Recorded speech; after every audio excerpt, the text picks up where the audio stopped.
সাইয়েদনা সুলাইমান বললেন, আল্লাহ, গোটা বিশ্বের সব প্রাণীকুল, পশুকুল, পক্ষীকুল, জিনকুল সবাইকে আমি একবেলা লাঞ্চ খাওয়াবো, দুপুরের খাবার। আল্লাহ বললেন, নো সুলাইমান, এটা তোমার কাজ না, এটা আমার কাজ, তুমি পারবা না। সাইয়েদনা সুলাইমান বললেন, আমার মনে বড় শখ, আমি যদি একবেলা সবারে মেহমানদারি করাইতে পারতাম, আমার কলিজাটা ঠান্ডা হয়ে যেত।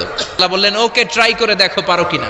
সাইয়েদনা সুলাইমান আলাইহিস সালামের অনুসারী ছিল জিনেরা। জিনের বাদশারে বলল, জিনের বাদশা, যাও সাগরের পাড়ে 40 কিলোমিটার জায়গার মধ্যে খাবারের আয়োজন করো। জিনের বাদশা বিশাল বিশাল ডেগ পাতিল নিয়ে সমস্ত জিনদেরকে নিয়ে রান্না বান্নার কাজ শুরু করলো।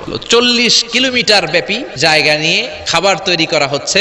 সব যখন রান্না শেষ, চলে এলো সেই মহেন্দ্রক্ষণ। ইন দ্য মিন টাইম সাগরের ভেতর থেকে এক বিশাল আকৃতির তিমি মাছ করে ডেকে বলল, সুলাইমান, খাবার দাও।